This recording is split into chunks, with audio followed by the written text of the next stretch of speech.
The auction block was the last place Nora Adams expected to find herself.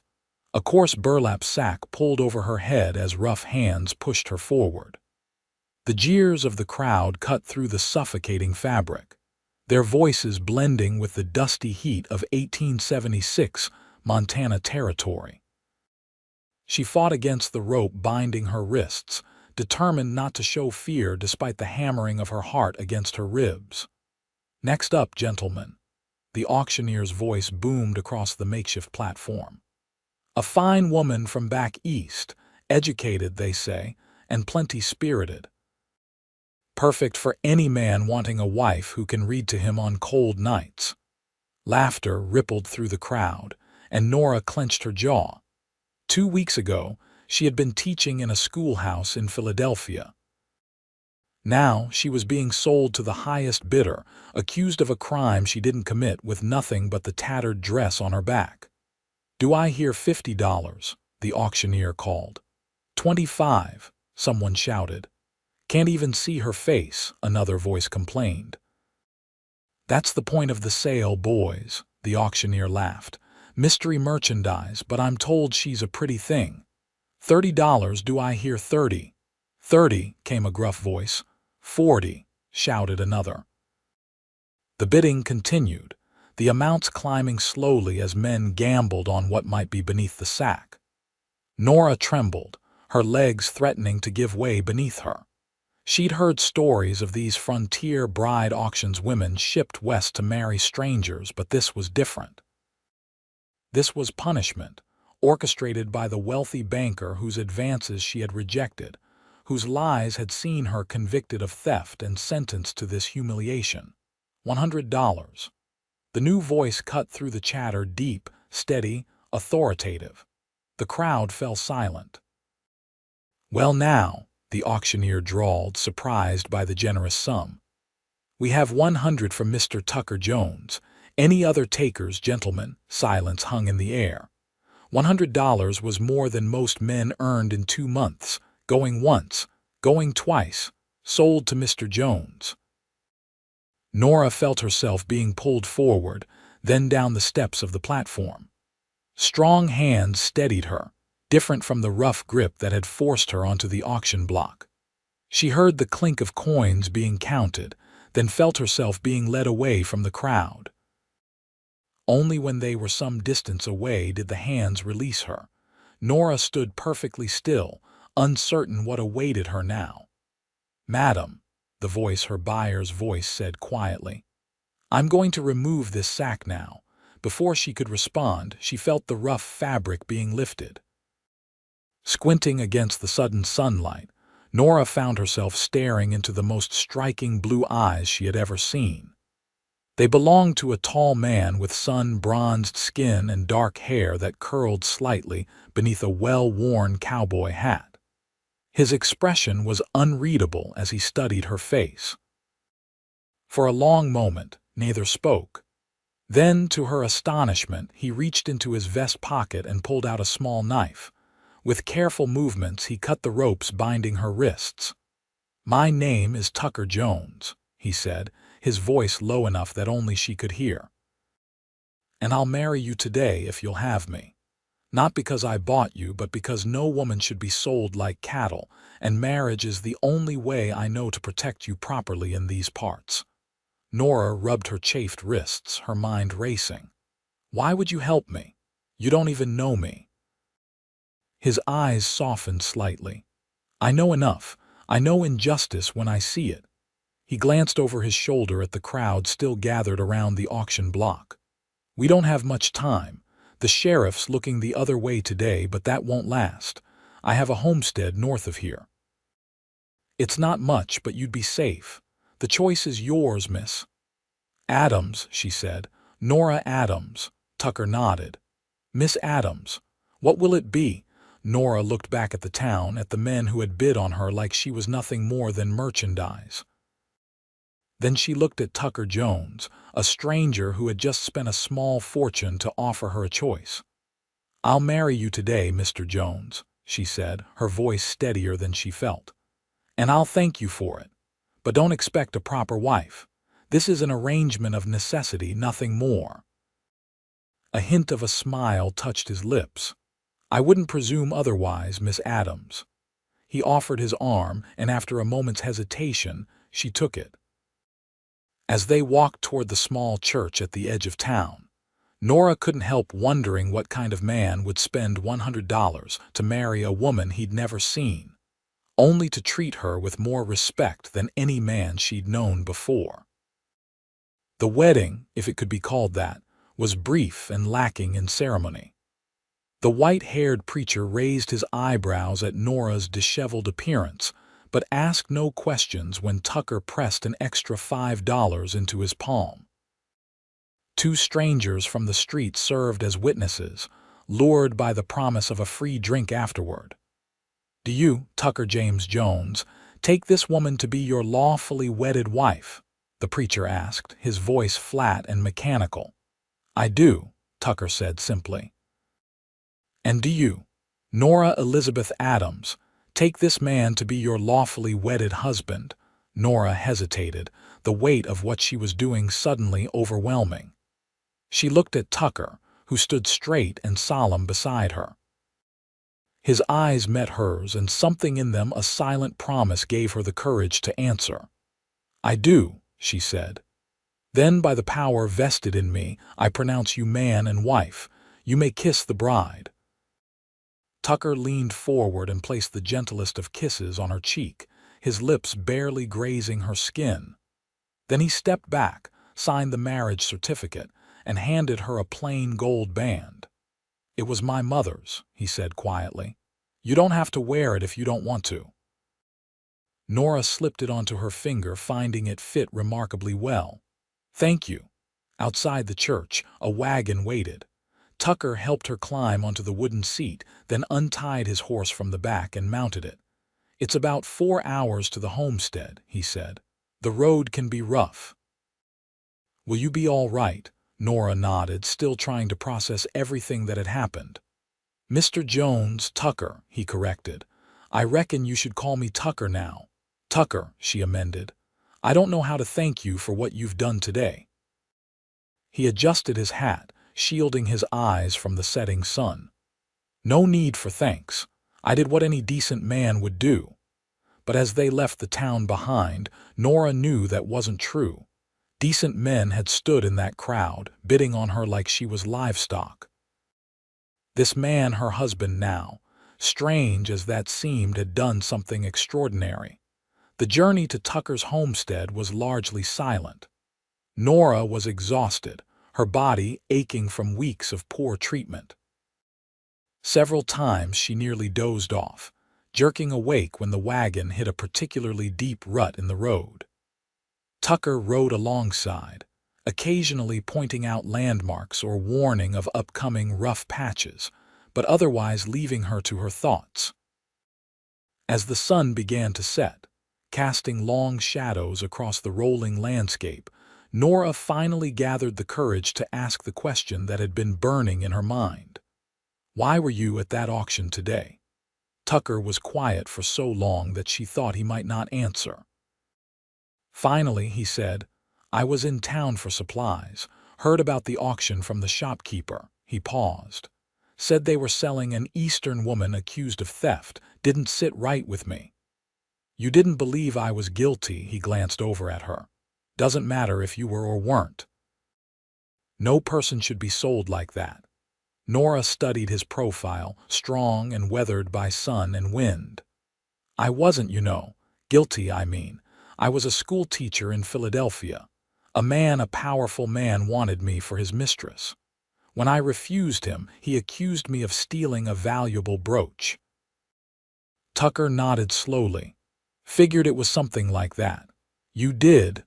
The way you held yourself on that platform, proud even with a sack over your head, that's not the posture of a thief." The simple observation touched Nora unexpectedly. After weeks of having her character questioned and maligned, to be seen, truly seen by this stranger was overwhelming. "Look there," Tucker said, pointing ahead. "That's the homestead." In the fading light, Nora could make out a modest cabin nestled at the base of a gentle slope. A small barn stood nearby and a corral held several horses. Smoke curled from the stone chimney, which struck her as odd. "Do you have family?" she asked, suddenly wondering if she was being brought home to a household of Joan's men. Tucker shook his head. "Just me. And Mrs. Whitley from the neighboring farm. She comes by once a week to help with washing and such. Must have lit the stove before she left today." As they drew closer, Nora could see that the cabin, while simple, was well maintained. A small garden plot to one side showed neat rows of vegetables, and wildflowers grew near the front door. It was a far cry from her family's townhouse in Philadelphia, but there was a peacefulness to it that called to her weary soul. Tucker helped her down from the wagon, his hands strong but gentle on her waist. For a moment they stood close, and Nora was suddenly aware of how tall he was, how his presence seemed to envelop her without being threatening. "I'll show you inside," he said, stepping back. "You must be hungry." The interior of the cabin was clean and orderly, if sparse. A main room served as both kitchen and living area, with a solid table, 2 chairs, and a comfortable-looking armchair near the hearth. 2 doors led off the main room. "That's my room," Tucker said, pointing to one door. "And that'll be yours." He indicated the second door. "It's not much, but it's private." Nora blinked in surprise. "My own room." Tucker hung his hat on a peg by the door. "Like I said at the church, this is an arrangement of necessity. I made a promise to protect you, not to." He cleared his throat. "Well, you know." Relief washed over her, followed quickly by a strange disappointment she didn't want to examine too closely. "Thank you," she said. "That's very considerate." Tucker moved to the stove where a pot of something bubbled. Mrs. Whitley left stew. "Are you hungry?" As if in answer, Nora's stomach growled loudly. She hadn't eaten since the previous night, a meager portion of hard bread and weak soup. Tucker's lips quirked in what might have been the beginning of a smile. "I'll take that as a yes." They ate in relative silence, Tucker serving her a generous bowl of savory stew and thick slices of fresh bread.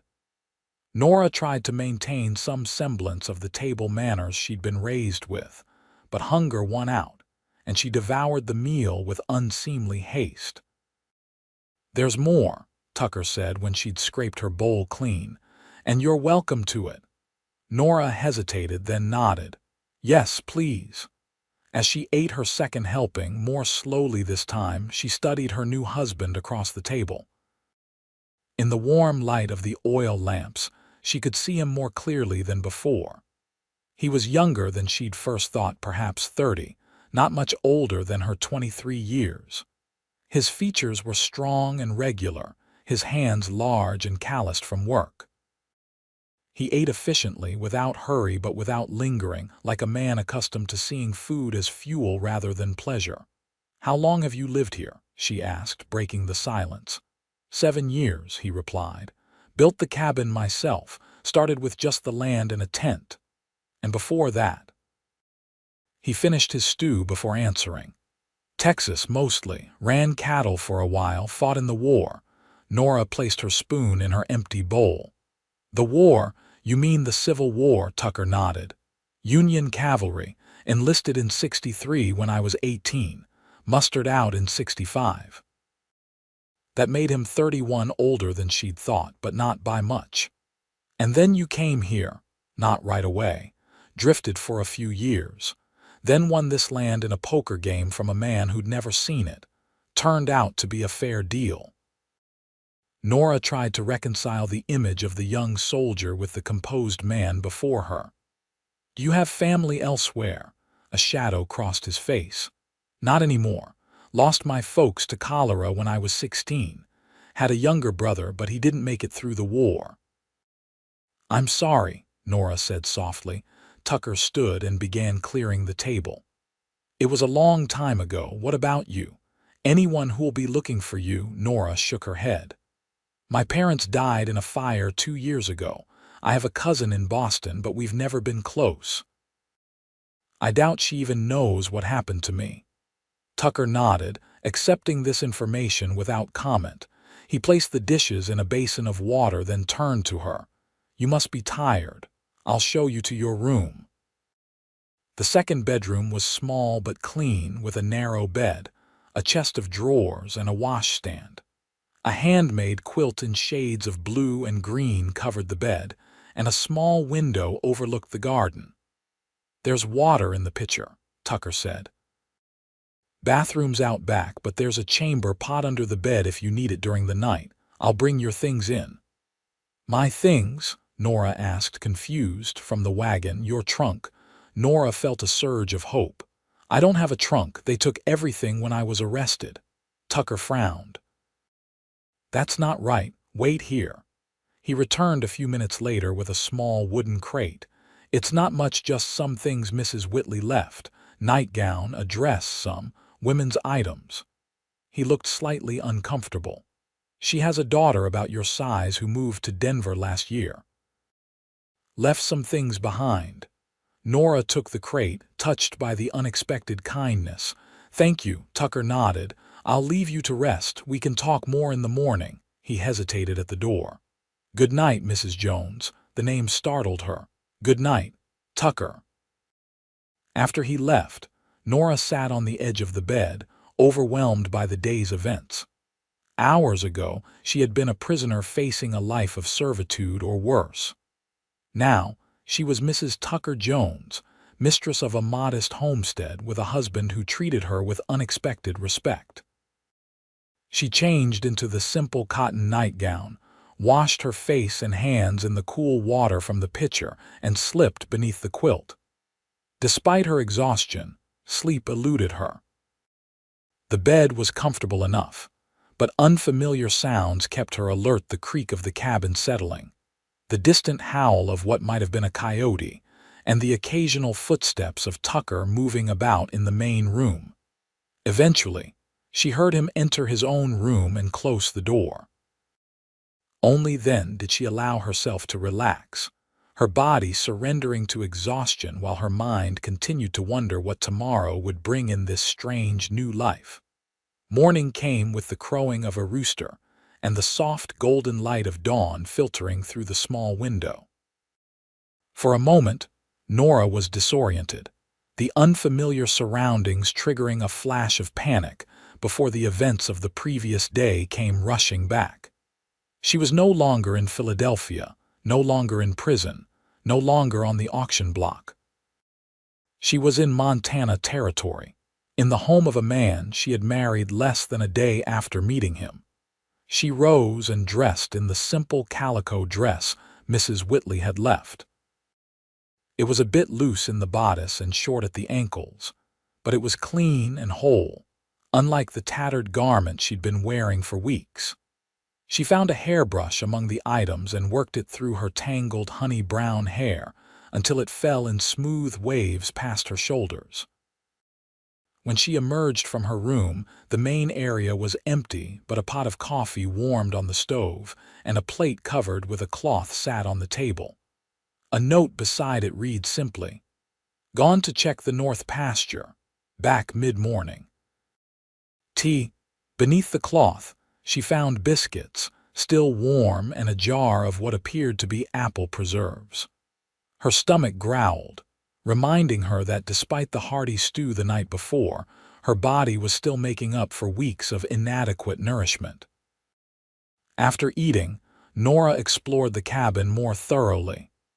Everything was neat and functional, with few decorative touches. A bookshelf in the corner held a small but eclectic collection practical manuals on farming and animal husbandry, a Bible, several volumes of poetry, and well-worn copies of the Iliad and the Odyssey. The last surprised her. She wouldn't have taken Tucker for a reader of classical literature. On the mantel above the fireplace stood a single photograph in a wooden frame, a family portrait showing a stern-faced man, a gentle-looking woman, and two boys. The younger was perhaps 12, with a mischievous smile, while the older, unmistakably, a young Tucker, stood solemn and straight-backed. This must be the family he had lost. Feeling suddenly like an intruder, Nora turned away from the photograph. She found a broom in a corner and began sweeping the already clean floor, needing something to occupy her hands and mind. She had just finished this task when the door opened and Tucker entered, bringing with him the scent of sun-warmed earth and horses. He stopped short when he saw her, as if surprised to find her there, though where else she might have gone, Nora couldn't imagine. "Good morning," she said, setting the broom aside. "Morning," he replied, removing his hat. "Did you sleep well?" "Yes, thank you, and thank you for breakfast." He nodded, hanging his hat on its peg. "Not much of a cook, but I can manage biscuits. Mrs. Whitley makes the preserves." An awkward silence fell between them. Nora clasped her hands in front of her, unsure what was expected of her as a wife in name only. "I thought perhaps we should talk," she said finally. "About arrangements, what you expect of me." Tucker gestured to the table. "Might as well sit." They took the same seats they had occupied the night before. Tucker poured himself a cup of coffee, then refilled Nora's cup without asking. "I don't expect anything you're not willing to give," he said after taking a sip. "You're free to come and go as you please. But I'd advise against going to town alone for a while. The men who were at that auction might not understand our arrangement." "And what is our arrangement exactly?" Nora asked, wrapping her hands around her coffee cup. "I'm grateful for what you did, truly, but I don't understand why you did it." Tucker was silent for a long moment, his eyes on his coffee. When he finally spoke, his voice was lower than before. "My mother was sold, much like you were, not on an auction block but traded by her father to settle a debt. She was 16. My father was 40. She had no say in the matter." Nora's breath caught. "I'm sorry." "My father wasn't a cruel man, but he wasn't kind either. My mother deserved better." He looked up, meeting her eyes directly. "When I saw you on that platform, I couldn't walk away, but I don't want you to feel like you've traded one form of bondage for another. The marriage was necessary for your protection, but beyond that, you owe me nothing." The honesty in his words moved her. "I want to earn my keep," she said. "I'm not afraid of hard work." A hint of a smile touched his lips. "I noticed the floor was already clean." Nora felt a flush of embarrassment. "Force of habit. I lived with a family in Philadelphia while I taught at their children's school. I helped with chores." "You're a teacher," she nodded. "I was, for 3 years. Tucker considered this. "We have a small school in town. Only open during winter months when the children aren't needed for planting and harvest. They're always short on teachers." Hope flared in Nora's chest. "Do you think they would hire me?" "Might," Tucker said. "Though given how you came to be here, there could be talk." The hope dimmed. "Yes, I suppose so. Give it time," Tucker advised. "Let people get to know you first. Meanwhile, there's plenty to do here if you're looking for work. Garden needs tending. Chickens to feed. I've been meaning to put up preserves for winter but haven't gotten around to it." "I can do all that," Nora said eagerly. "And cooking, though I'll need some guidance on using that stove. It's different from what I'm used to." Tucker nodded. "Mrs. Whitley comes tomorrow. She can show you the ropes." He drained his coffee cup and stood. "I need to mend a fence in the west pasture. Probably be gone most of the day." "I'll have dinner ready when you return," Nora promised. After Tucker left, Nora set about familiarizing herself with her new home. She found the chicken coop behind the house, where a dozen hens and a strutting rooster provided eggs and occasional meat. The garden was larger than it had appeared from a distance, with rows of potatoes, beans, carrots, and other vegetables in various stages of growth. A small orchard of apple trees stood beyond, and berry bushes lined one side of the property. Inside, she took inventory of the pantry and root cellar.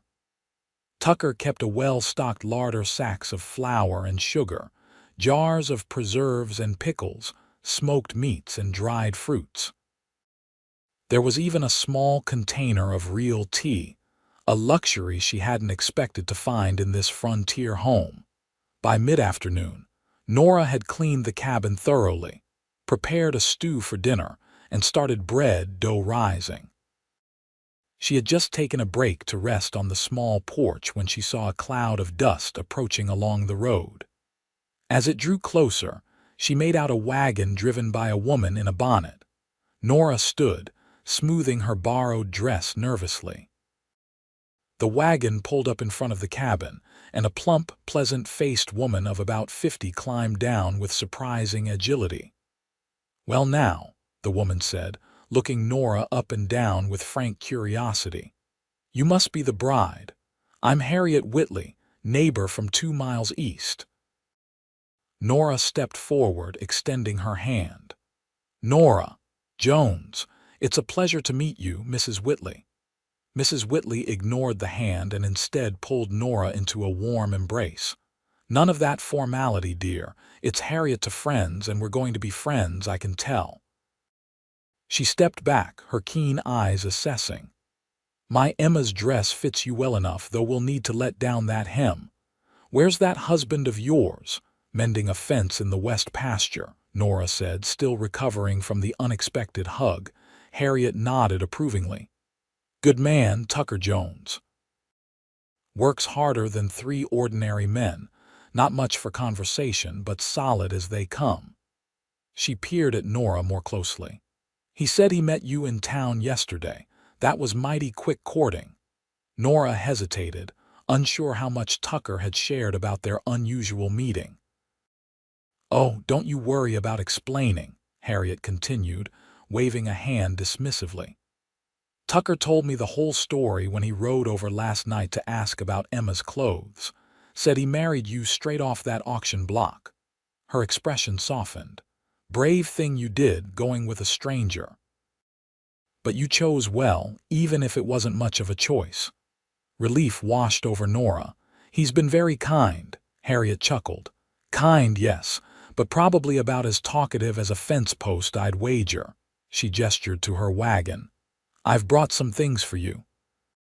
"Tucker said you came with nothing but the clothes on your back." The wagon contained several dresses, undergarments, a pair of sturdy boots, and various personal items. "Emma won't miss these," Harriet explained as they carried the clothing inside. "She married a shopkeeper in Denver. Has fancy store-bought dresses now. These are good, serviceable clothes for ranch living." Nora was overwhelmed by the generosity. "I don't know how to thank you." "No need for thanks. Women look out for each other out here. Has to be that way." Harriet looked around the cabin approvingly. "You've been busy, I see. Place hasn't looked this clean since." "Well, ever probably." They spent the next few hours together, with Harriet showing Nora the particulars of the cast iron stove, explaining the best ways to preserve the garden's bounty, and sharing useful information about neighboring farms and the small town of Willow Creek, which lay about 12 miles to the south. "Not much to the place," Harriet said as they worked together to finish the bread Nora had started. "General store, smithy, saloon, stay clear of that, and a church that doubles as the schoolhouse come winter. Doctor visits once a month from Helena, unless there's an emergency."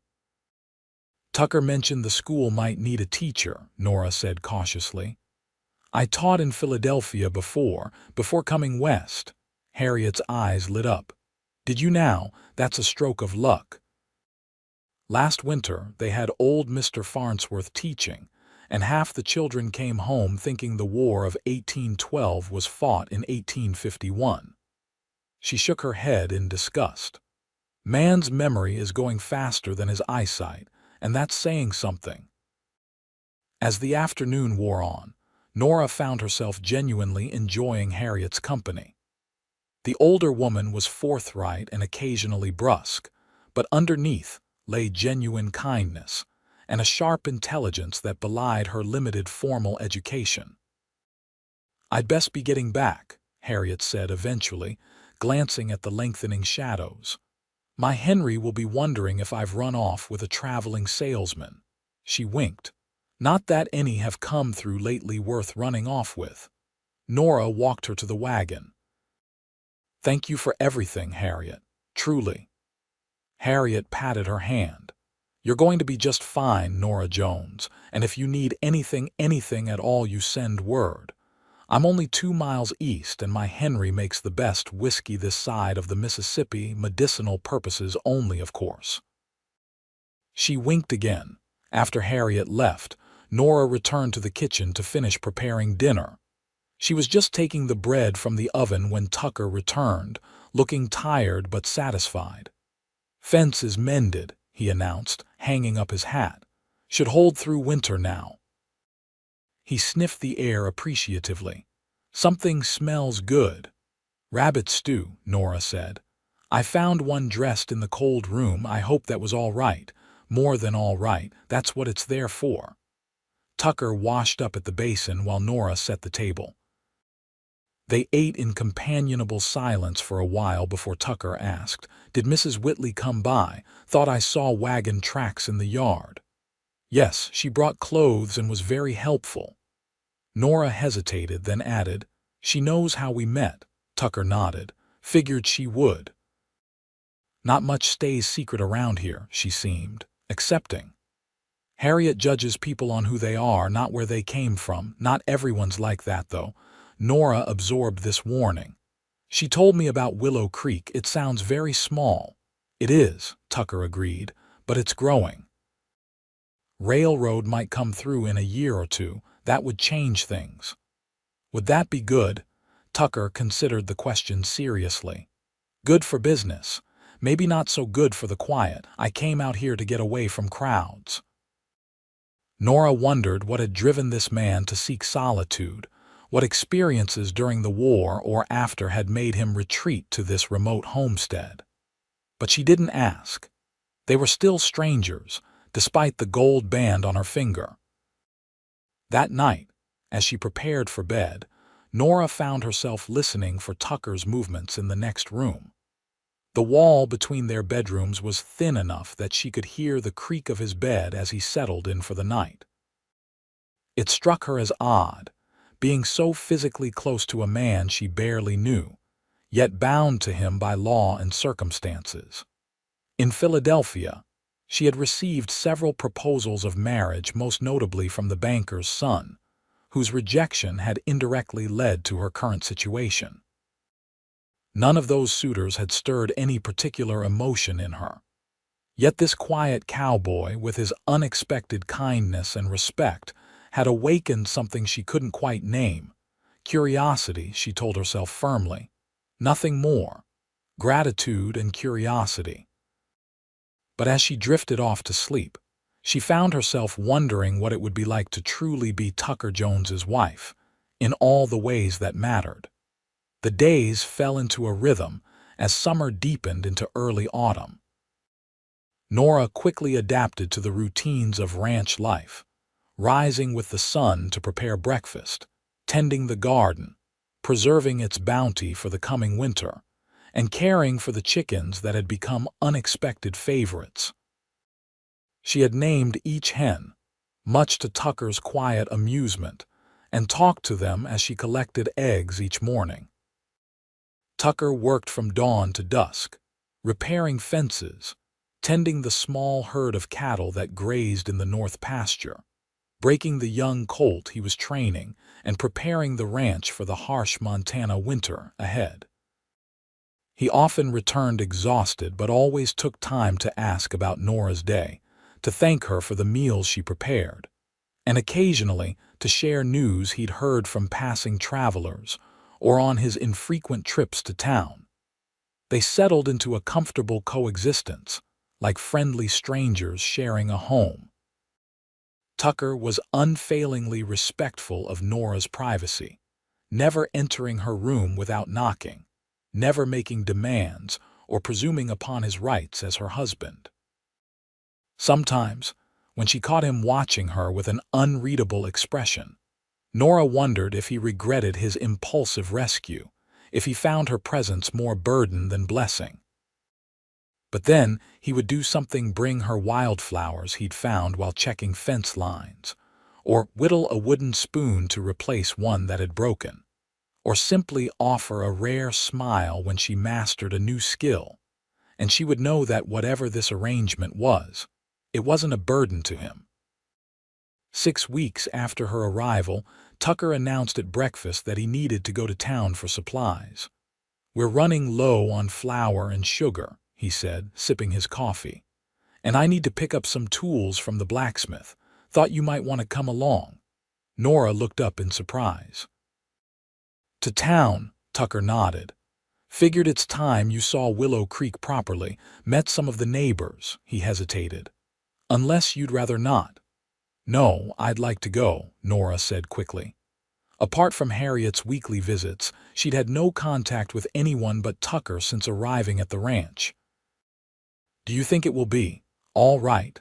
Tucker understood her concern. Most folks in town didn't witness that auction, those who did have had time to hear different versions of the story. "Harriet's been singing your praises to anyone who'll listen." His lips quirked. "And even to some who won't." Nora laughed. Harriet's forthright manner and generous spirit had made her a cherished friend over the past weeks. "Then yes, I'd very much like to go to town." They set out after breakfast, taking the wagon with a list of supplies needed for the coming winter. The journey took just over 2 hours, with Tucker pointing out landmarks and neighboring homesteads along the way. Nora found herself enjoying the outing immensely, asking questions about the territory's history and the families who had settled there. "You know a great deal about everyone," she observed. Tucker shrugged. "People talk, I listen." "But rarely speak yourself," Nora teased gently. That earned her one of his rare smiles. "Not much worth saying that someone else hasn't already said better." As they crested a hill, the town of Willow Creek came into view.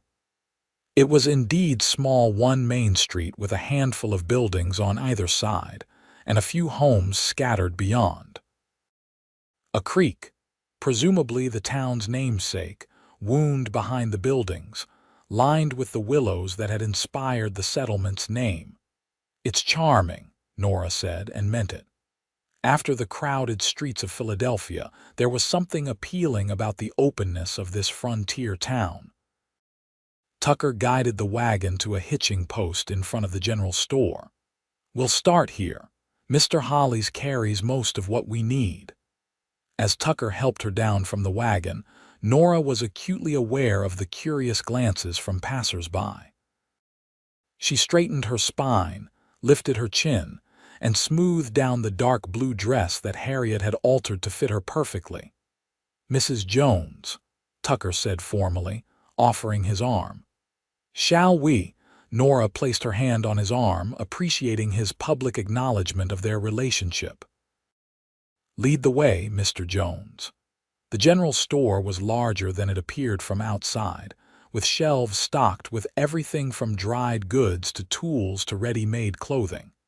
A bespectacled man with thinning gray hair stood behind the counter, his face lighting up when he saw Tucker. "Jones. About time you showed your face in town. Was beginning to think you'd gone hermit on us completely." His gaze shifted to Nora, curiosity evident. "And who might this lovely lady be, Mr. Hollies?"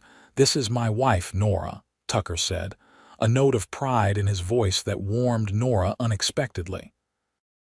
"Nora, this is Edgar Hollies, proprietor of the finest and only general store in Willow Creek." Mr. Hollies' eyebrows shot up. "Wife? Well, I'll be." "Tucker Jones married. When did this happen?" 2 months ago, Tucker replied calmly. 2 months and you're just now bringing her to town." "For shame, Jones." Mr. Hollies came around the counter to take Nora's hand in both of his. "A pleasure to meet you, Mrs. Jones. You must have the patience of a saint to put up with this solitary man." Nora smiled, warming to the shopkeeper's friendly manner. "The solitude has its charms, Mr. Hollies, but I am glad to finally see the town." "Well, you're a breath of fresh air, that's certain." Mr. Hollies turned to Tucker. The usual supplies, I suppose. While Tucker discussed his list with the shopkeeper, Nora wandered the store, examining the goods on display. She was inspecting a shelf of books when a woman's voice spoke behind her. "You must be Tucker Jones's mysterious bride." Nora turned to find a stylishly dressed woman with elaborately coiffed dark hair and sharp, assessing eyes. Despite the heat of the day, she wore a fashionable dress of deep burgundy that would not have looked out of place in Philadelphia's finest drawing rooms. "I am Nora Jones," she confirmed, extending her hand. "And you are Victoria Blackwell," the woman replied, barely touching Nora's fingers before withdrawing her hand. "My husband owns the saloon and most of the buildings in town." There was something in her tone, a subtle emphasis on ownership that immediately put Nora on guard. "How nice to meet you, Mrs. Blackwell." Victoria's eyes swept over Nora's simple dress and practical boots. "I understand you and Mr. Jones had quite the whirlwind courtship." The implication was clear. Nora felt heat rise in her cheeks but kept her voice steady. "Sometimes one knows immediately when something is right." Victoria's painted lips curved in a smile that didn't reach her eyes. "Indeed. Though one wonders what brings an educated Eastern woman to a place like Willow Creek, especially one who ends up married to a man like Tucker Jones." "A man like Tucker Jones," Nora repeated, her tone cooling. "You mean a hard-working, honest, respected rancher?" Victoria waved a dismissive hand. "Oh, Jones is respected well enough, keeps to himself, pays his debts, but he's hardly the sort of man one would expect to attract someone of refinement." Her gaze sharpened. "There are rumors, you know, about how you two met." Before Nora could respond, Tucker appeared at her side. "Mrs. Blackwell," he said with a curt nod, "I see you've met my wife." "Indeed I have," Victoria replied, her manner shifting subtly. "She's quite charming." "You're a fortunate man, Mr. Jones." "I'm well aware," Tucker said, placing a protective hand at the small of Nora's back. "If you'll excuse us, we have several more stops to make." As they walked away, Nora whispered, "She knows about the auction." "Victoria Blackwell knows everything that happens within 50 miles, Tucker replied grimly. "And what she doesn't know, she invents." They completed their shopping efficiently, with Tucker introducing Nora to the blacksmith, the postmaster, and several other townsfolk they encountered. Most were friendly and welcoming, though Nora could sense curiosity and, occasionally, judgment beneath the pleasantries. Their final stop was the small church at the edge of town, where Tucker hoped to speak with the preacher about the coming school term. As they approached the white clapboard building, a man emerged tall and gaunt, with a shock of white hair and a stern countenance. "Reverend Miller," Tucker called. "Got a moment?" The preacher turned, his expression softening slightly when he saw Tucker. "Mr. Jones, this is an unexpected pleasure." His gaze shifted to Nora and recognition flickered in his eyes. "And Mrs. Jones, I presume. We've met before, though under rather different circumstances." Nora realized with a start that this was the same preacher who had married them that day, a fact she'd forgotten in the blur of events. "Reverend," she acknowledged, suddenly self-conscious. "What brings you to town today?" the preacher asked, his tone neutral. "Supplies," Tucker said. "And to ask about the school." Nora was a teacher back east, thought she might be interested in taking on the position here this winter. Reverend Miller's bushy eyebrows rose. "Is that so? We are indeed in need of a teacher. Mr. Farnsworth has decided his rheumatism won't allow another winter of wrangling children." He studied Nora with new interest. "What subjects did you teach, Mrs. Jones?" "Reading, writing, arithmetic, history, geography, and basic sciences," Nora replied. "I taught children aged 6 to 12 in Philadelphia for 3 years." "Impressive credentials," the preacher acknowledged.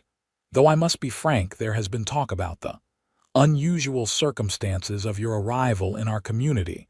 Some parents might have concerns."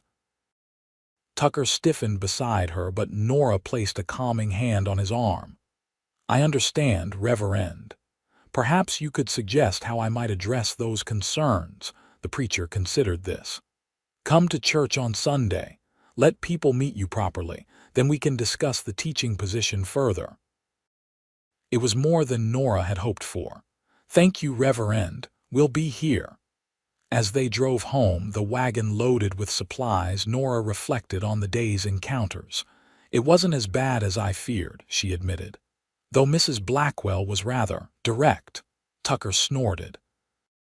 "That's one word for it. Victoria fancies herself the queen of Willow Creek, gets her nose out of joint when people don't bow and scrape appropriately. She seemed particularly interested in our relationship. Victoria's interested in anything that might make good gossip." Tucker glanced at her. "Does it bother you what people might think?" Nora considered the question carefully.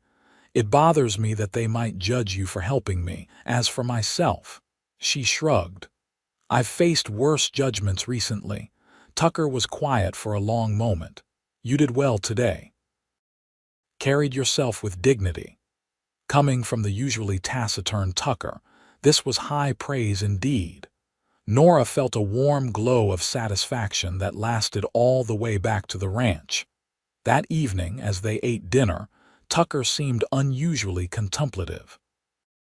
Finally, as Nora cleared the dishes, he said, "Been thinking about the sleeping arrangements." Nora nearly dropped the plate she was holding. "Oh," Tucker's face reddened slightly. "Not like that. I meant, winter's coming, gets cold in that back bedroom, no fireplace." It was true. Nora's room, while comfortable enough during the warmer months, was already growing chilly at night as autumn deepened. "I was thinking," Tucker continued, clearly uncomfortable with the topic, "that I could move my things to the loft above the barn. That way you could have the main bedroom. It has the fireplace." Nora stared at him, touched by his consideration but dismayed by the suggestion. "You want to sleep in the barn? In winter? It's not so bad. Insulated it well last year. Been meaning to make it a proper bunkhouse for when I hire help during calving season." "That's ridiculous," Nora said firmly. "I won't have you sleeping in a barn while I take your bed. This is your home." "Our home," Tucker corrected quietly. The simple statement caught Nora off guard. Yes, legally she was his wife and this was her home now. But sometimes it still felt temporary, like an extended visit that might end at any moment. "Our home," she agreed. "But I still won't have you sleeping in the barn. We'll find another solution." Tucker looked like he wanted to argue but nodded instead. "All right. We'll figure something out before the snow flies." Later, lying in her increasingly cold bedroom, Nora found herself thinking about Tucker's offer. It revealed so much about the man: his willingness to sacrifice his own comfort, his respect for her boundaries, his quiet acceptance of her as a permanent part of his life. In the 2 months she'd known him, he had never once made her feel unwelcome or unwanted. Yet he had also never indicated any desire for their marriage to be more than the arrangement of convenience it had begun as. Sometimes, catching him watching her with an intensity that made her breath catch, Nora wondered if he might want more. But he never acted on whatever thoughts prompted those looks, and she was too uncertain of her own feelings and too wary after her experiences in Philadelphia to invite a deeper connection.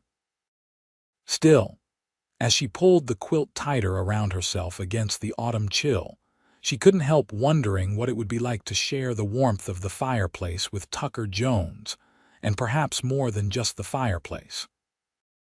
Sunday arrived clear and crisp, with the first real bite of approaching winter in the air. Nora dressed carefully in her best dress, a deep green wool that Harriet had altered to fit her perfectly, and arranged her hair in a simple but elegant style. Tucker, too, had made an effort, wearing a clean white shirt and string tie with his usual dark trousers, his unruly hair slicked back with water. "You look nice," he said when she emerged from her room, the words clearly costing him some effort. "Thank you," Nora replied, touched by the compliment. "So do you." The drive to town was quiet, both of them lost in thought about the day ahead. Nora was nervous about facing the townspeople en masse, especially knowing that her potential position as teacher hung in the balance. "It'll be fine," Tucker said as they approached the church, seemingly reading her thoughts. "Just be yourself." And if that's not enough, Tucker's jaw tightened, then they don't deserve you as their teacher. His unwavering support bolstered Nora's courage. She lifted her chin as he helped her down from the wagon, determined to face whatever reception awaited them with the same dignity she'd maintained on that auction block months ago. The church was nearly full when they entered, and a noticeable hush fell over the congregation as heads turned to observe the newcomers. Tucker guided Nora to a pew near the back, nodding greetings to several people along the way. Harriet Whitley bustled over immediately, resplendent in a purple dress and matching hat. "About time you two showed your faces in church," she said loudly enough for those nearby to hear. "Been telling everyone our new teacher needs to meet the community proper." She winked at Nora. "Already got 3 families eager to have their children benefit from a real Philadelphia education." Nora squeezed Harriet's hand gratefully, understanding the older woman was deliberately setting a positive tone for others to follow. The service itself was straightforward, with Reverend Miller delivering a sermon on charity and judgment that seemed pointedly relevant to Nora's situation, though he never looked directly at her. When the final hymn had been sung, the real test began as congregation members lingered to socialize. Harriet appointed herself Nora's unofficial sponsor, introducing her to the mothers of school-aged children and proudly recounting Nora's teaching credentials. Tucker remained close by, a silent but reassuring presence as Nora navigated the curious questions and occasional skeptical looks. Mrs. Jones, a woman with 3 young children in tow, approached. "I'm Sarah Connolly. My husband runs the livery. These are my children William, 8, James, 6, and little Mary, who will be starting school this winter." Nora smiled at the children, particularly the shy little girl who hid partially behind her mother's skirts. "It's lovely to meet you all. William has a real head for numbers," Mrs. Connolly continued, "but James struggles with his letters. The boys said Mr. Farnsworth would rap their knuckles when they made mistakes." She looked at Nora questioningly. "I find encouragement far more effective than punishment," Nora replied. "In my experience, children learn best when they feel safe and supported." Mrs. Connolly's expression softened. "That's a refreshing approach. The boys were dreading school this winter." More parents approached, each with questions about Nora's teaching methods or concerns about their children's specific needs. Nora answered honestly and patiently, drawing on her years of experience in Philadelphia. Gradually, she could feel a shift in the atmosphere from skepticism to cautious acceptance, and in some cases, genuine enthusiasm. Not everyone was won over. Victoria Blackwell and a small circle of well-dressed women observed from a distance, occasionally whispering behind gloved hands, and one gruff-looking man approached Tucker rather than Nora, speaking just loudly enough to be overheard. "Heard you bought her at auction, Jones. That true?" Tucker's face remained impassive. "I paid to free Mrs. Jones from an unjust situation. Then I married her properly before God and witnesses. That's all anyone needs to know." The man persisted. "But you don't know nothing about her past, her people." "I know everything I need to know," Tucker interrupted, his voice low but firm. "She's my wife. That's the end of it." The exchange might have escalated, but Reverend Miller chose that moment to approach Nora. "Mrs. Jones, I've heard nothing but positive comments about your qualifications. If you're still interested in the teaching position, I believe we can come to an arrangement." Relief washed over Nora. "I'm very interested, Reverend." "Excellent." School typically begins after harvest, around the 1st of November, and continues until planting season in April. The pay is modest, $20 a month plus supplies. "That's more than fair," Nora said. $20 was indeed modest compared to her salary in Philadelphia, but money held different meaning here on the frontier. "Then the position is yours," the preacher said, extending his hand. "Welcome to Willow Creek, Mrs. Jones officially." As they drove home, Nora could hardly contain her excitement. "Did you hear what Mrs. Peterson said about her son's interest in geography? And the Welland twins are apparently voracious readers. I'll need to compile a proper reading list, and perhaps we could organize a small library corner in the schoolhouse." "Oh, and I should start planning lessons immediately," Tucker chuckled, a rare sound that stopped Nora mid-sentence. "What's funny?" "You," he said, with a warmth in his voice she'd never heard before. "Never seen you so animated.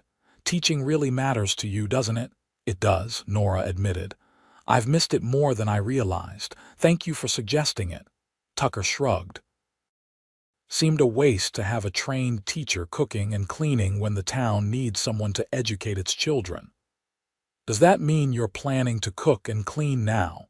Nora teased. Tucker actually laughed this time. "God help us if I did. We'd starve in a week, and the dust would bury us by month's end." Their shared laughter felt like a shifting of something between them, a new easiness, a deepening of their connection beyond the practical arrangement it had begun as. For the first time, Nora found herself thinking of Tucker not just as her rescuer or reluctant husband, but as a partner in the life they were building together. That night, as they sat by the fire after dinner, Tucker brought up the subject of winter arrangements again. "Been thinking about the bedroom situation," he said, staring into the flames. "What if we build a wall, divide the main bedroom into two smaller rooms, both with access to the fireplace?" Nora considered the idea. The main bedroom was spacious enough that it could feasibly be divided, though the resulting rooms would be quite small. "That could work, I suppose, but wouldn't it be a lot of trouble?" "Not so much. I'm handy with tools. Could have it done before the first snow." "If you're sure," Nora said, though something in her was disappointed by the solution. It felt like Tucker was literally building a wall between them, cementing the platonic nature of their relationship. Over the next week, Tucker worked on the bedroom project whenever he wasn't attending to ranch duties. He built a sturdy frame wall down the middle of the room, leaving a small hallway at one end so both rooms could access the fireplace. He moved his bed and bureau to one side, Nora's to the other, and hung a door for each room. The result was practical, if not particularly elegant. Nora's new room was smaller than her previous one, but much warmer, with the fireplace providing steady heat. A small window looked out over the garden, and Tucker had even built her a small shelf for books and personal items.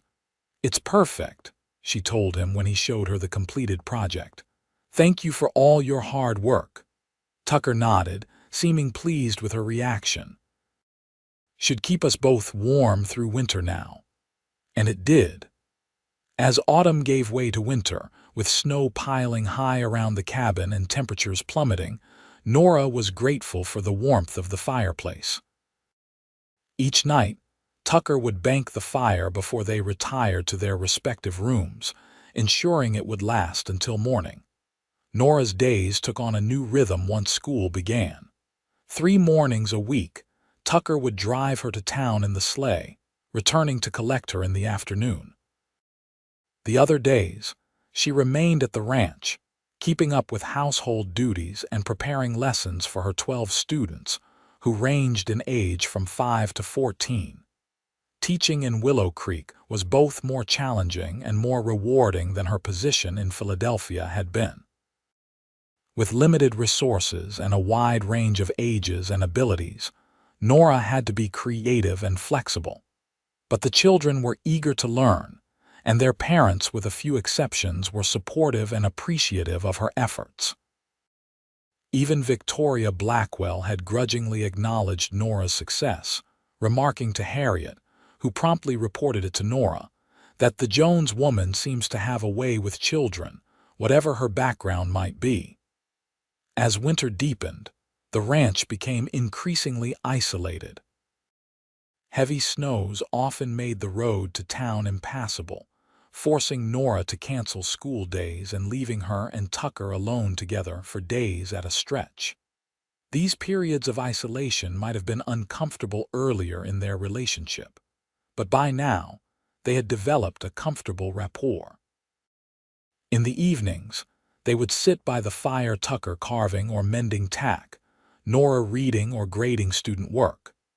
Sometimes they talked, Tucker sharing stories of his years as a cattle driver or soldier, Nora recounting amusing incidents from her classroom. Other times, they simply enjoyed the companionable silence, broken only by the crackling of the fire and the howling of the wind outside.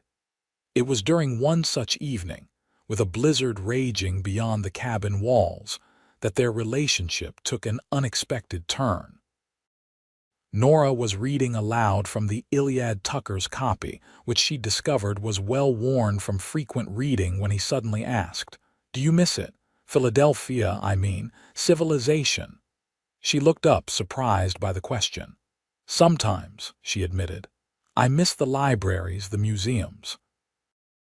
Concert halls, hot baths that don't require hauling buckets of water." She smiled to soften the words. "But I don't miss the crowds, the noise, the constant pressure to be someone I wasn't quite comfortable being." Tucker nodded thoughtfully. "What about family, friends?" "I told you before my parents died 2 years ago. I have a cousin in Boston, but we were never close." Nora marked her place in the book. "As for friends, I had colleagues, certainly, but true friends, those were few."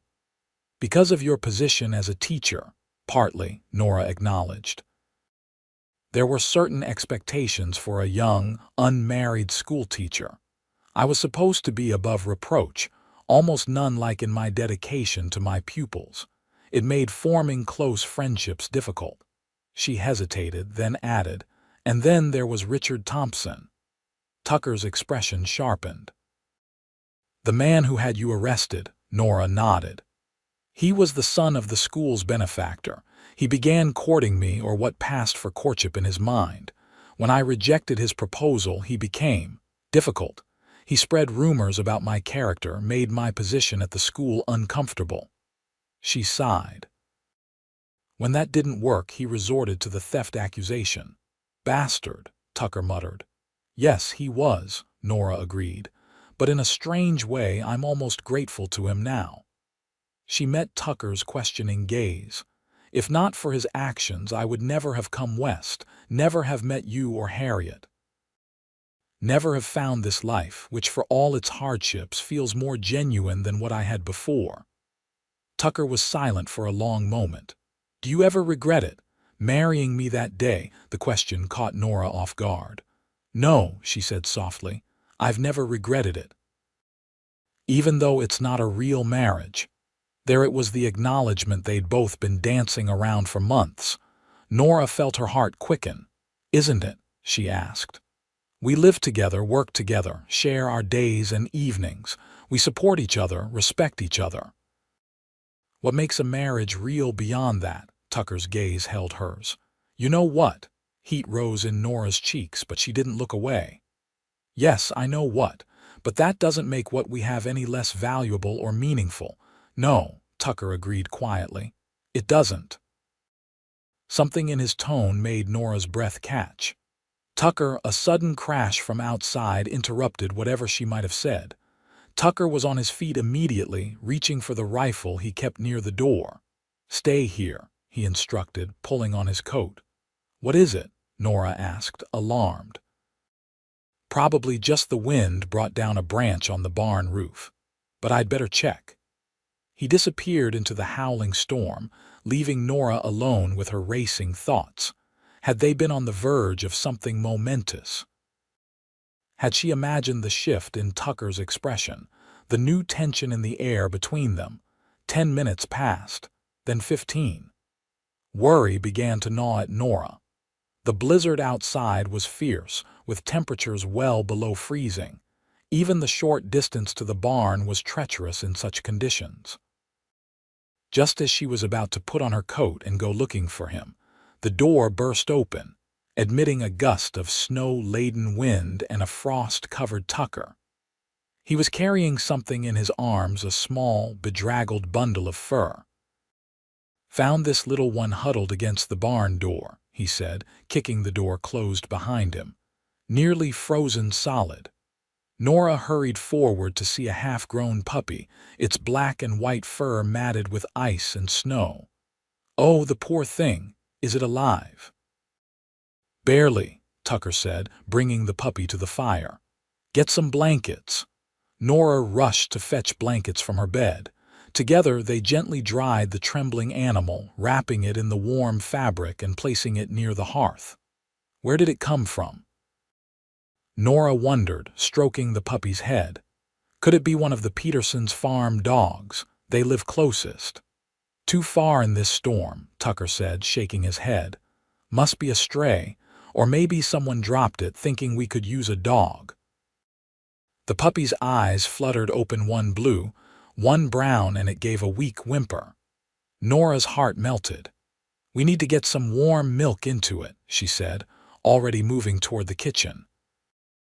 They spent the next hour nursing the puppy, coaxing it to drink warm milk mixed with a bit of broth, and keeping it wrapped in blankets by the fire. Gradually, the small creature began to show signs of recovery, its tail giving a tentative wag when Tucker scratched behind its ears. "It's a miracle it survived out there," Nora said, watching the puppy finally drift into what appeared to be normal sleep rather than near-death unconsciousness. "Tough little thing," Tucker agreed. He looked at Nora, a half-smile playing on his lips. "Reminds me of someone else I know." The comparison startled Nora into laughter. "Are you calling me a bedraggled stray, Tucker Jones?" His smile broadened. "A survivor, someone who doesn't give up, even when the odds are stacked against them." The compliment warmed Nora more than the fire. "Thank you for rescuing it." "Seems I have a habit of taking in strays," Tucker said, his tone light but his eyes serious as they met hers. The moment from earlier returned, the air between them charged with unspoken possibility. But this time, it was Nora who broke the tension, suddenly uncertain of her own feelings and afraid of misreading his. "It's getting late," she said, rising to her feet. "We should both get some rest. I'll check on the puppy during the night." Tucker nodded, accepting her retreat without comment. "Good night, Nora." "Good night, Tucker." In her bed that night, with the new wall between them seemingly thinner than ever, Nora found sleep elusive. The conversation by the fire played over and over in her mind. What had Tucker been about to say before the interruption? What might have happened if the puppy hadn't needed rescuing? And more importantly, what did she want to happen? The question haunted her as she drifted into fitful sleep. The blizzard lasted 3 days, keeping them snowbound at the ranch. The puppy, whom they named Scout for his apparent wandering tendencies, recovered quickly, proving to be a lively and affectionate addition to their household. Tucker built him a small bed that sat near the hearth, though more often than not, Scout could be found curled at Nora's feet as she worked or read. "He's clearly chosen his favorite," Tucker observed on the 3rd evening, watching as Scout followed Nora around the kitchen while she prepared dinner. "He's just grateful to whoever feeds him," Nora replied, though she was secretly pleased by the puppy's attachment. "Smart dog, then," Tucker said. "Knows who makes the best food in the territory." The compliment made Nora smile. Tucker had become more expressive in recent weeks, more likely to voice appreciation, or even offer the occasional jest. It was as if the harsh winter, far from creating distance between them, had somehow brought them closer. Yet neither of them had revisited the conversation from the night they found Scout. The unspoken question of what made a real marriage hung between them, acknowledged but unaddressed. When the storm finally broke, Tucker spent the day clearing paths to the barn and chicken coop, checking on the livestock, and assessing any damage to the outbuildings. Nora used the opportunity to give the cabin a thorough cleaning, airing out bedding and sweeping up the dust and tracked in snow that had accumulated during their confinement. By evening, they were both exhausted but satisfied with their accomplishments. After dinner, as they sat by the fire with Scout snoring softly between them, Tucker said, "Road should be passable by tomorrow. I can take you to town for school if you're ready." "The children must be climbing the walls after 3 days inside," Nora said with a smile. "Their parents will be grateful to send them to school," Tucker nodded. "Thought we might stay for dinner at the hotel afterward, sort of a celebration." "Celebration? 6 months," Tucker said. "Tomorrow marks 6 months since." He trailed off, apparently realizing that reminding her of the auction might not be the most romantic way to suggest an anniversary celebration, but Nora was touched that he'd remembered. "6 months since you saved me," she completed for him. "Since we were married." "Yes," Tucker said. "Thought it might be nice to mark the occasion. If you want to." "I'd like that very much," Nora said softly. The following day, school went better than Nora had expected after the long break. The children were indeed restless, but also eager to share stories of their snow-bound adventures and to return to the routine of lessons. By the end of the day, they had made good progress on their studies, and Nora had assigned reading to make up for the lost time. Tucker arrived to collect her just as she was dismissing the class. She watched through the schoolhouse window as he helped the younger children into their coats and hats, kneeling to ready a little girl's bootlaces when they came undone. The sight of his large, calloused hands working so gently with the child's small foot made something twist in Nora's chest. He would be a wonderful father, she thought, and the realization was both startling and somehow inevitable. Of course, Tucker would be good with children. He was patient, kind, and steady, all the qualities a child needed in a parent. But having children would require their marriage to become real in the way they discussed, or almost discussed that night by the fire. The thought sent a flutter of nervousness through Nora's stomach, not entirely unpleasant. The hotel dining room was nearly empty when they arrived, most of the town's residents still catching up on chores delayed by the storm. Tucker had reserved a table near the fireplace and ordered their meal in advance: roast beef with all the trimmings, followed by apple pie, a luxury compared to their usual fare at the ranch. "This is lovely," Nora said, looking around at the neatly set table with its white cloth and actual napkins.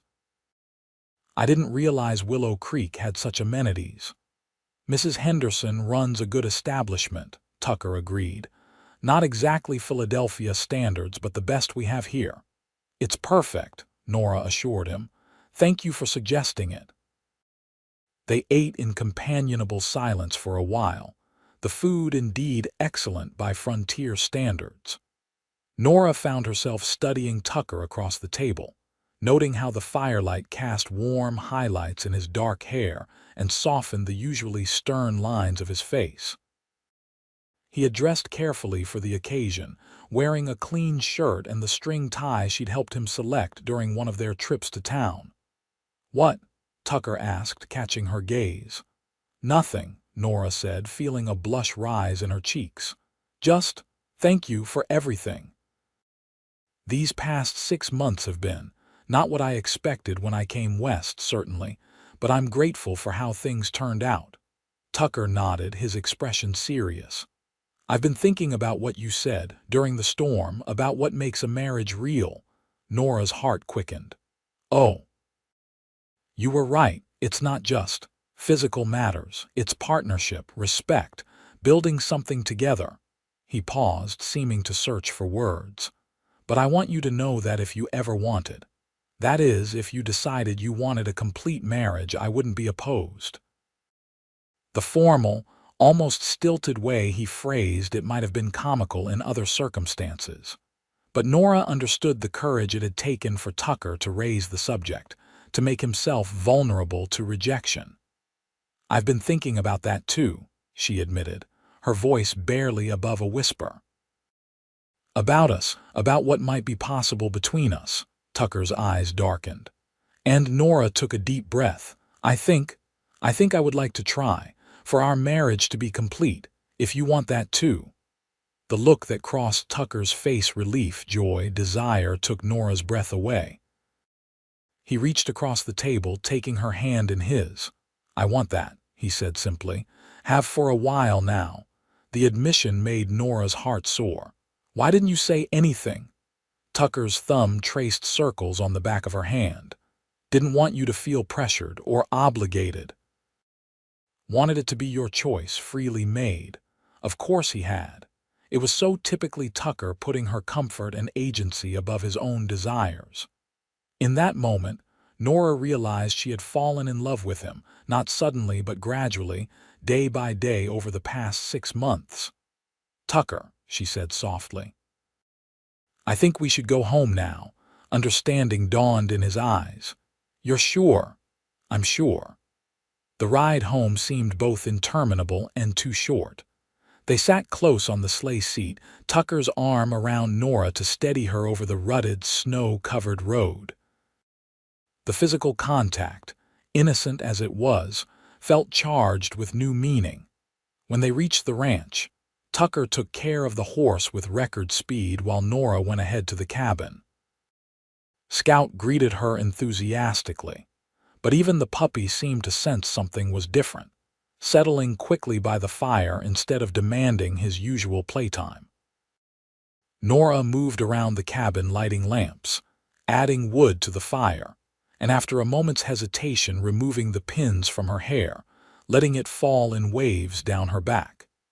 She had just set the last pin on the mantel when the door opened and Tucker entered. For a moment, they simply looked at each other across the room. Then Tucker closed the distance between them in 3 long strides, stopping just short of touching her.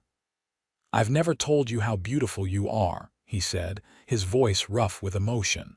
"Thought it many times, but never said it." Nora's breath caught. "You think I'm beautiful?" "From the moment I lifted that sack from your head." Tucker reached out slowly, giving her time to pull away if she wanted, and touched a strand of her hair. "You looked at me with those eyes, defiant, scared, but so strong, and I knew I'd have married you even if you'd been the plainest woman in Montana." The words, so unexpected from the usually reticent Tucker, brought tears to Nora's eyes. "I thought you married me out of pity, or duty." Tucker shook his head. "Started that way, maybe, but not for long." His hand moved from her hair to cup her cheek. "May I kiss you, Nora?" As a husband should kiss his wife. In answer, Nora rose on tiptoe and pressed her lips to his. The kiss began gently, almost tentatively, but quickly deepened as months of unacknowledged longing surged between them. Tucker's arms encircled her waist, drawing her against him, while Nora's hands found their way to his shoulders, then his hair. When they finally parted, both breathless, Tucker rested his forehead against hers. "I love you," he said simply. "Have for a while now." Joy bloomed in Nora's chest. "I love you too," she whispered. "My cowboy who bought me at auction and made me his wife." A slow smile spread across Tucker's face. Best $100 I ever spent." Nora laughed, feeling lighter than she had in years. "Take me to bed, Tucker Jones. I believe we have a marriage to make complete." In the days and weeks that followed, Nora and Tucker's relationship blossomed into the true partnership they had begun building months before, now enhanced by the physical and emotional intimacy they shared. The wall between their bedrooms came down literally, as Tucker dismantled it one weekend, returning the main bedroom to its original spacious state. Winter gave way to spring, bringing with it new life on the ranch. Calves were born, the garden was planted, and Scout grew from a scraggly puppy into a handsome young dog with boundless energy and unwavering loyalty. School continued, with Nora's students showing remarkable progress under her guidance. Even the most skeptical parents had been won over by her dedication and the clear results of her teaching methods. As April brought warmer weather and the end of the school term approached, Nora began to suspect a new development in their lives. Her monthly courses, regular as clockwork since girlhood, were late. At first, she dismissed it as stress or the change in diet since coming west.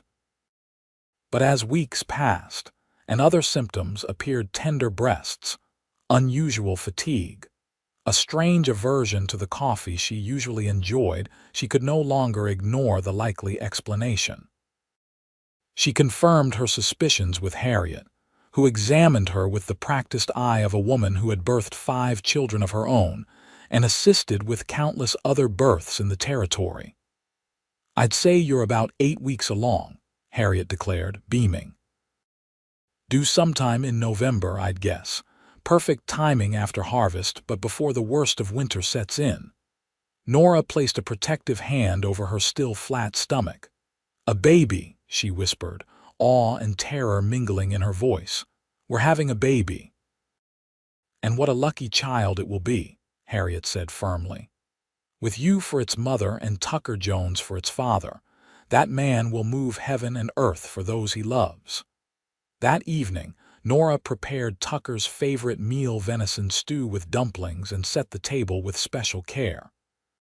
She had considered various ways to share the news, but decided simple directness was best. Tucker had never been one for elaborate gestures or roundabout conversations. When he came in from the barn, he noticed the special preparations immediately. "What's the occasion?" he asked, washing up at the basin. "Can't a wife prepare a special meal for her husband without an occasion?" Nora teased, but her voice betrayed her nervousness. Tucker studied her face. "She can, but something tells me there is an occasion." They sat down to eat, and Nora tried to maintain normal conversation, asking about his day and telling him about the progress her students were making with their end-of-term projects. But halfway through the meal, Tucker set down his spoon and reached across the table to take her hand. "Nora," he said gently, "whatever it is, you can tell me." She met his eyes, seeing the love and concern there, and found her courage. "I'm with child," she said softly. "We're going to have a baby, Tucker, in November." For a moment, Tucker went perfectly still, his expression unreadable. Then, to Nora's surprise, his eyes filled with tears. "A baby," he repeated, his voice thick with emotion. "Our baby."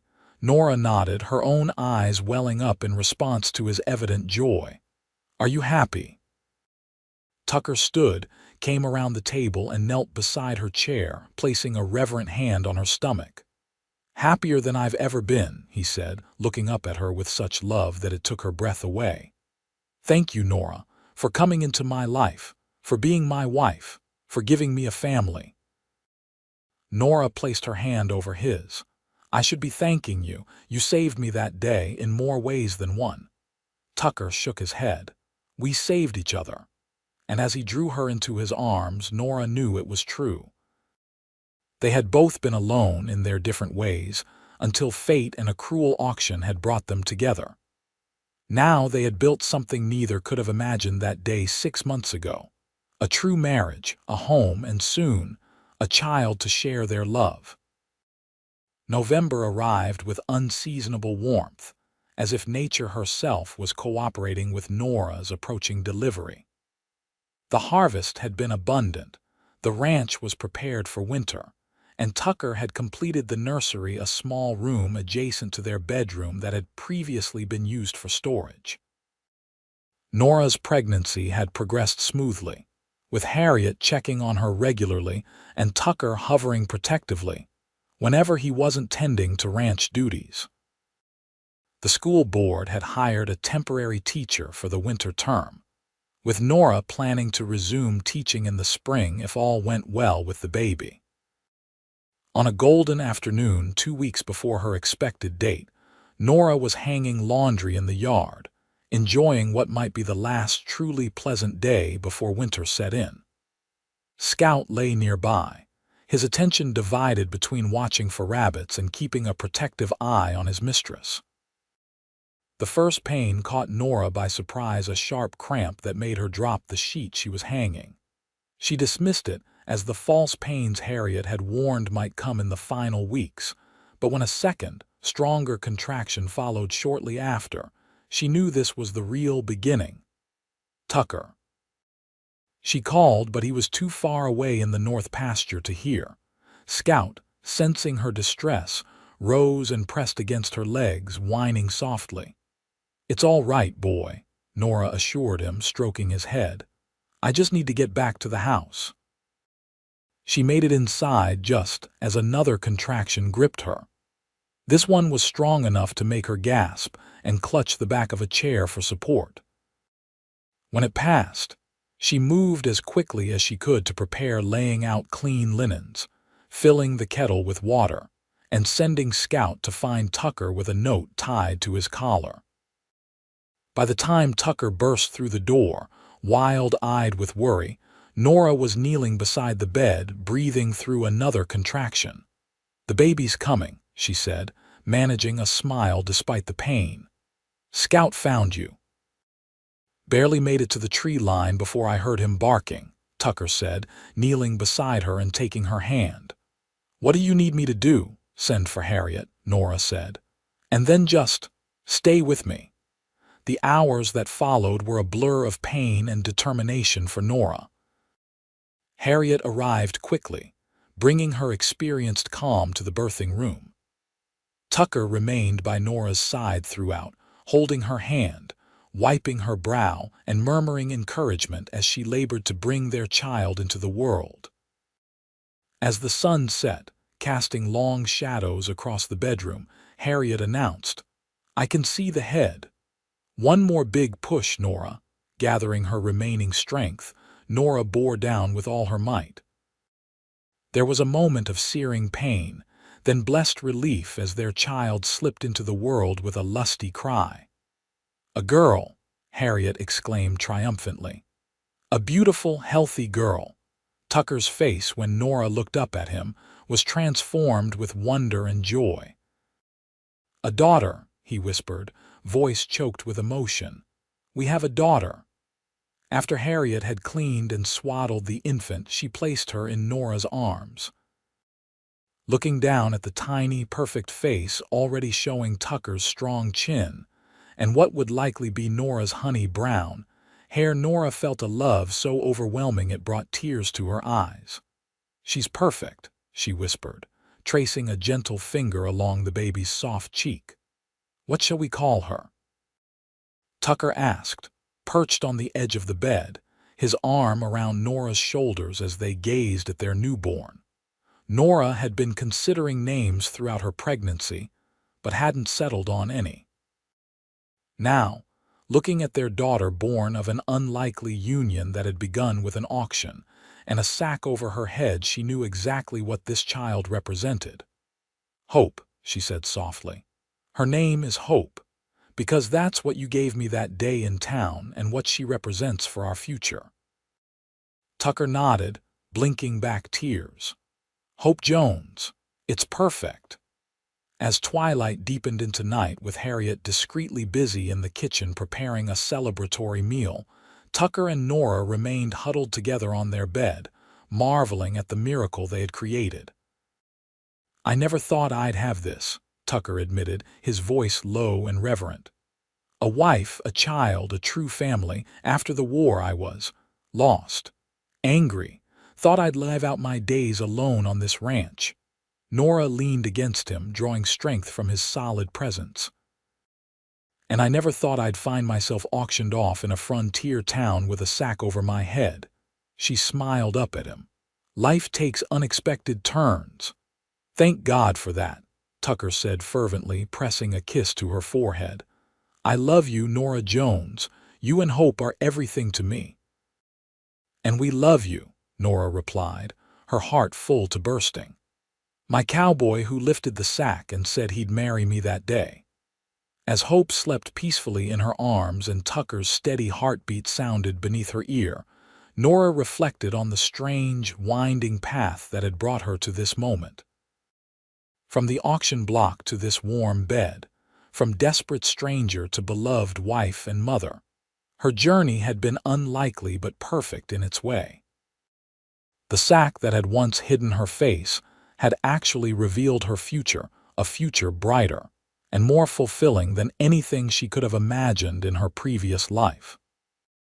And it had all begun with a quiet cowboy's act of courage and compassion, lifting not just the burlap from her head but the uncertainty from her future. Outside, the first snow of winter began to fall, blanketing their homestead in pristine white. But inside, wrapped in love and new life, Nora had never felt warmer or more certain that she was exactly where she was meant to be.